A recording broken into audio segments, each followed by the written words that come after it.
السلام علیکم ورحمۃ اللہ وبرکاتہ۔ بسم اللہ الرحمن الرحیم۔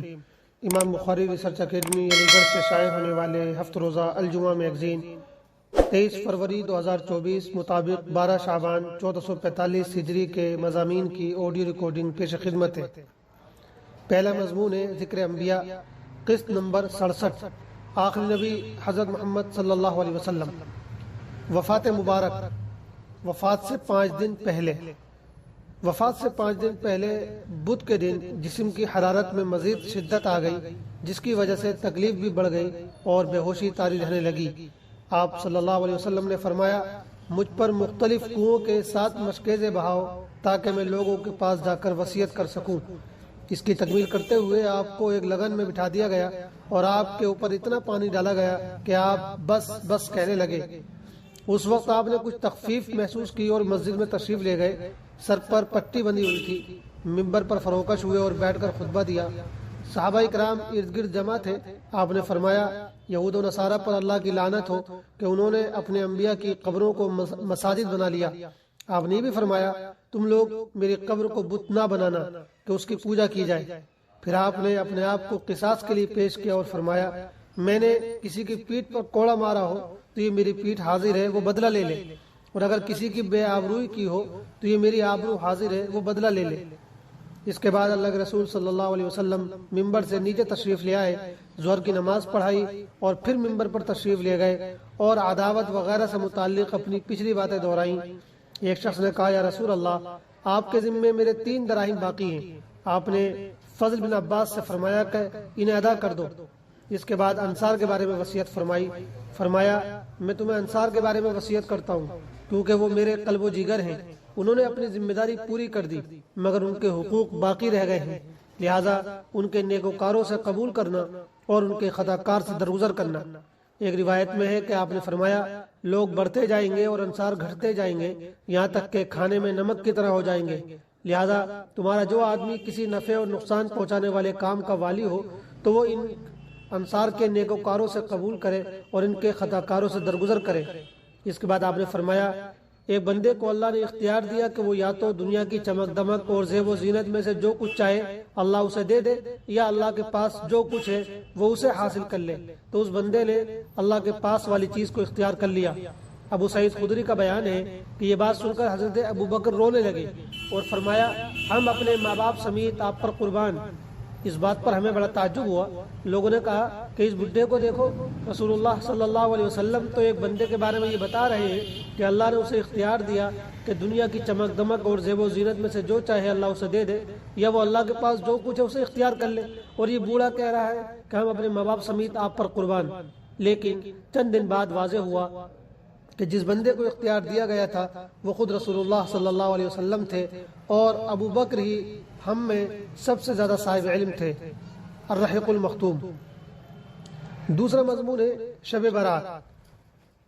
شعبان کا مہینہ چل رہا ہے، اس مہینے کی بڑی فضیلت آئی ہے، خاص طور پر اس کی 15ویں رات یعنی شب برات کی فضیلت میں بھی بعض روایت آئی ہیں۔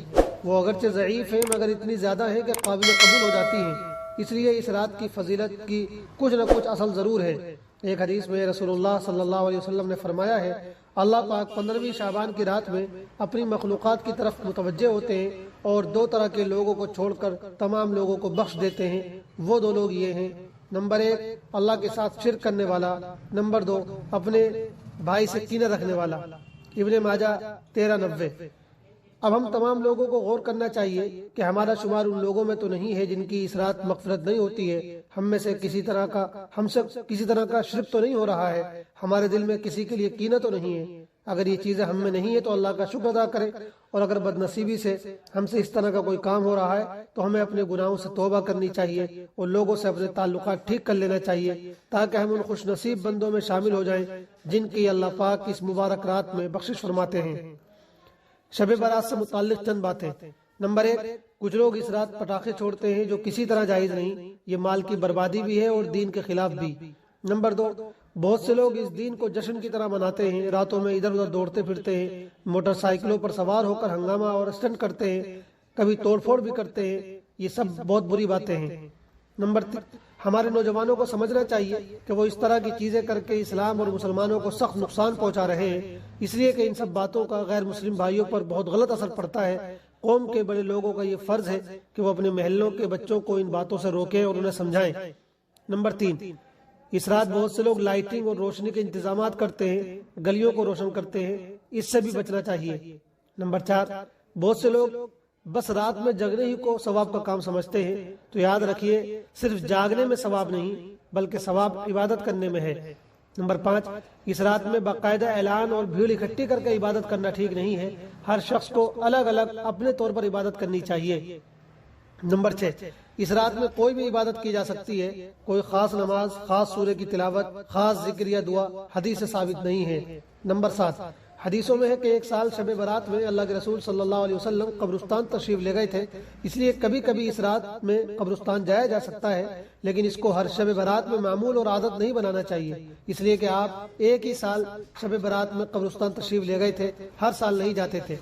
نمبر 8، اس رات میں حلوے وغیرہ کے نام پر جو رسمیں منائی جاتی ہیں ان کا ثبوت کسی بھی دلیل سے نہیں ہے، اس لیے ایسی تمام چیزوں سے بچنا چاہیے۔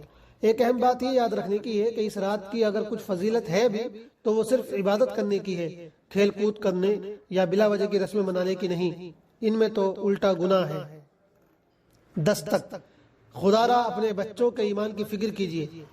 مولانا ابو الحسن علی ندوی رحمۃ اللہ علیہ فرماتے ہیں، ایک مسلمان والدین کو اپنے بچے کے بارے میں اس تصور سے کہ کبھی وہ اسلام کی دولت سے محروم ہو جائے گا، وہ کبھی ارتداد کے راستے پر پڑ جائے گا، اتنا ڈرنا چاہیے کہ وہ پریشان ہو جائیں، راتوں کی نیند اڑ جائے، ان کا دم نکل جائے، جیسے کہ ایک بڑا الاؤ جل رہا ہو اور اس کے بچے کو اس میں پھینکا جا رہا ہو۔ اس تصور یا اس منظر کو کوئی ماں اور باپ کوئی بھی برداشت نہیں کر سکتا، یہ ایمان کا ادنا درجہ ہے۔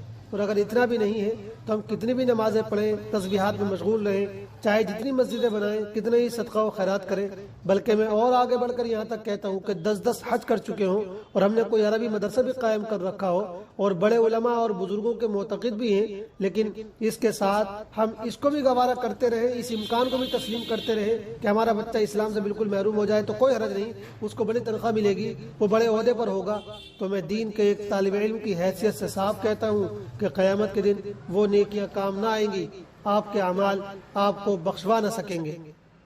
یہ مضمون مولانا کی تکبیر مسلسل نامی کتاب سے ہے۔ آخری مضمون ہے مسائل کے عنوان سے، زکوٰۃ کے کچھ مسائل۔ مسئلہ، اگر کسی کو زکوٰۃ کی رقم دی جائے اور اسے بتا دیا جائے کہ یہ زکوٰۃ کی رقم ہے تب بھی ٹھیک ہے، اور اگر اسے نہ بتایا جائے کہ یہ زکوٰۃ کی رقم ہے تب بھی زکوٰۃ ادا ہو جاتی ہے، اور بہتر یہی ہے کہ اس کو نہ بتایا جائے تاکہ اس کو لینے میں کوئی عار اور شرمندگی نہ ہو۔ مسئلہ 2، کچھ لوگ یہ کہتے ہیں کہ جو سونے اور چاندی کے زیورات روز پہنے جاتے ہیں ان میں زکوٰۃ نہیں ہے، تو انہیں معلوم ہونا چاہیے کہ رکھا ہوا زیور اور استعمال میں آنے والا زیور سب حکم میں برابر ہے، اس لیے سب میں زکوٰۃ ادا کرنی ہوگی۔ مسئلہ نمبر 3، اگر کسی کو آپ نے قرض دیا اور اب وہ شخص قرض ادا کرنے کی حالت میں نہیں ہے تو اس قرض میں دی گئی رقم کو زکوٰۃ کی نیت سے معاف کرنے پر زکوٰۃ ادا نہیں ہوگی۔ زکوٰۃ میں یہ ضروری ہے کہ جسے زکوٰۃ دی جا رہی ہے اسے زکوٰۃ دیتے وقت ہی زکوٰۃ دینے کی نیت کی جائے اور اسے اسی وقت اس پیسے کا مالک بنا دیا جائے، قرض میں ایسا نہیں ہوتا ہے۔ مسئلہ نمبر 4، مساجد کی تعمیر وغیرہ پر زکوٰۃ کی رقم نہیں لگائی جا سکتی کیونکہ اس میں تملیک نہیں پائی جاتی، یعنی کسی کو مالک بنانا نہیں پایا جاتا۔ مسجد کسی ایک فرد یا گروہ کی ملکیت نہیں ہوتی، اور زکوٰۃ میں زکوٰۃ کے مال کا کسی کو مالک بنانا ضروری ہے، اور مسجد کا کوئی مالک نہیں ہوتا ہے۔ اسی طرح مسجد میں کام کرنے والوں کی تنخواہ میں بھی زکوٰۃ کا استعمال نہیں کیا جا سکتا، کیونکہ زکوٰۃ کو بغیر عوض کے زکوٰۃ کے حقدار کو دینا لازم ہوتا ہے، جبکہ مسجد میں کام کرنے والوں کو ان کی تنخواہ ان کے کام کے بدلے میں دی جاتی ہے۔ والسلام علیکم ورحمۃ اللہ وبرکاتہ۔